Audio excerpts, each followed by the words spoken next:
¿Alguna vez te has preguntado cómo una reina joven y poderosa pudo perder su trono por una vida llena de escándalos y decisiones controvertidas? Imagina una España dividida, con una monarca en el centro de tormentas políticas y pasiones.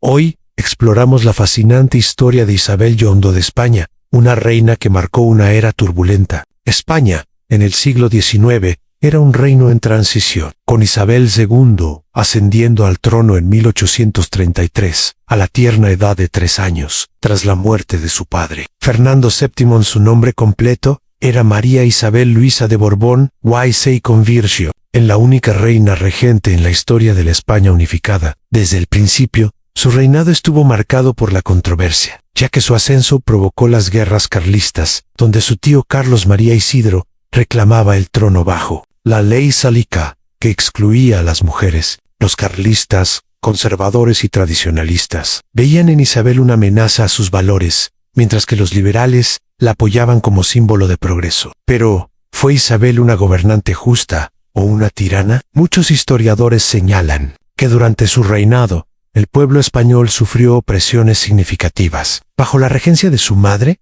María Cristina, y luego bajo su propio gobierno, se implementaron políticas represivas contra disidentes. La censura de prensa era rampante, y las revueltas liberales fueron aplastadas con mano dura. Por ejemplo, en las revueltas de 1848, inspiradas en las revoluciones europeas, el gobierno de Isabel ordenó represiones violentas, resultando en ejecuciones y exilios masivos. Los campesinos y la clase trabajadora enfrentaron impuestos altos y corrupción en la corte, donde los favoritos reales acumulaban riquezas mientras el pueblo pasaba hambre. Isabel II era conocida por su inclinación hacia las mujeres, aunque esto se mezcla con rumores de su vida personal. Históricamente, se le atribuyen numerosos amantes, tanto hombres como mujeres, lo que generó escándalos en una sociedad conservadora. Su matrimonio con Francisco de Asís de Borbón, su primo, fue infeliz y se rumoraba que era homosexual, lo que impulsó a Isabel a buscar consuelo en otras relaciones. Figuras como el general Serrano o el marqués de Salamanca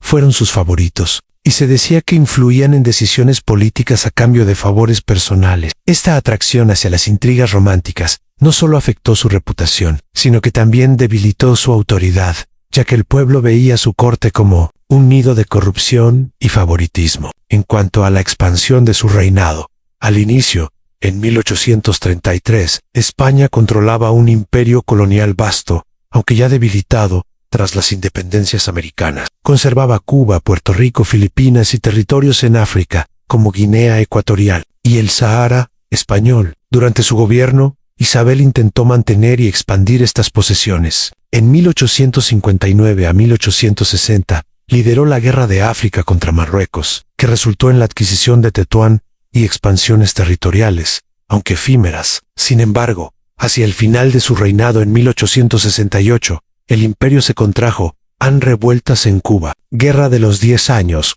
comenzaron en 1868, y Filipinas mostró signos de descontento. El reinado empezó con un territorio de unos 500.0 kilómetros cuadrados en ultramar, y terminó con tensiones que llevarían a pérdidas mayores. Las actividades de la reina eran variadas y controvertidas. Isabel promovió la modernización bajo su mandato. Se construyeron ferrocarriles, como la línea Madrid-Zaragoza en 1856, impulsando la economía. Apoyó la educación con la creación de la Universidad Central en Madrid, renombrada en su honor temporalmente. Sin embargo, sus decisiones políticas eran inestables. Cambió de gobiernos frecuentemente, con más de 40 ministerios en 35 años, lo que reflejaba su capricho. Favorecía a los moderados, pero aliada con liberales progresistas en momentos clave. Una de sus deseos extraños o excepcionales era su afición por el lujo extravagante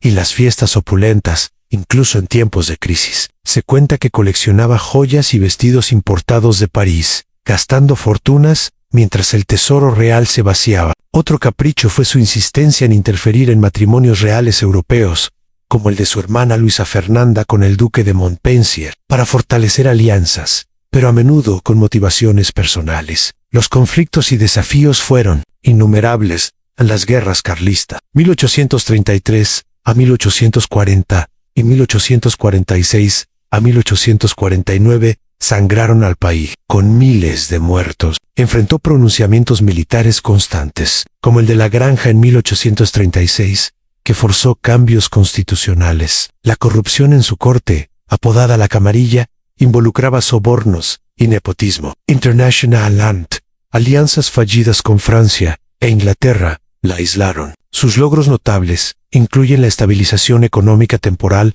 a través de desamortizaciones, vendiendo tierras eclesiásticas para financiar el Estado. Promovió la industria textil en Cataluña y el comercio con colonias. Education. La Ley Moyano de 1857 estableció la educación primaria obligatoria, un avance significativo. Isabel misma recibió una educación real, aunque limitada por su género y edad temprana. Estudió historia, idiomas francés, italiano, música y religión bajo tutores como Quintana. Sin embargo, críticos dicen que carecía de profundidad política, lo que contribuyó a sus errores.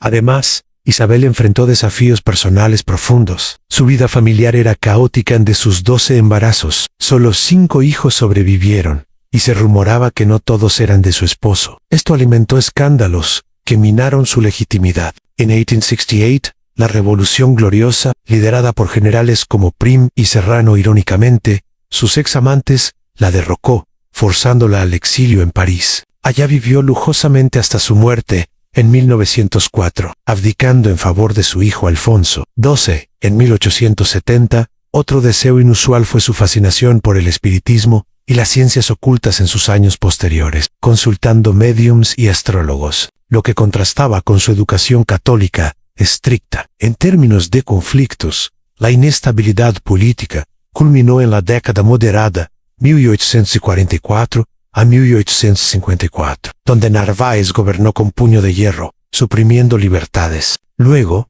la bienio progresista 1854 a 1856 trajo reformas, pero terminó en caos. Isabel navegaba entre facciones, pero su indecisión exacerbaba divisiones. International Land, intervenciones en México 1862 y Perú-Chile 1864 a 1866, fueron desastrosas, debilitando la flota española. Sus logros en educación se extendieron a la promoción de academias y bibliotecas, fomentando el renacimiento cultural. Apoyó a artistas como Galdós, aunque su reinado vio censura. En infraestructura, el canal de Isabel II abasteció agua a Madrid en 1858, en General, personalmente. Su educación incluyó equitación y baile, habilidades que usaba en cacerías reales, pero faltaba en economía o diplomacia, lo que la hacía dependiente de asesores. Hacia el final de su reinado, el descontento creció en hambrunas. En 1867 a 1868,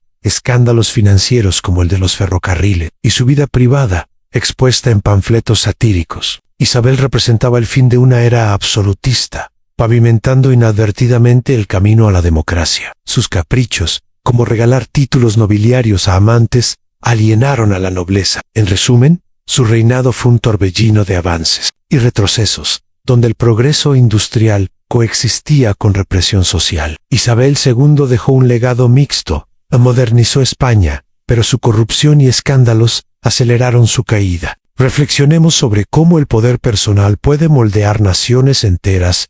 En conclusión, Isabel II de España fue una figura controvertida, que navegó entre logros modernizadores y escándalos personales, dejando un legado de transformación y caos en su reinado. Nos enseña que el poder, sin equilibrio, puede llevar a la ruina. ¿Y tú, qué harías si estuvieras en su trono? Reflexiona sobre esta reina inolvidable.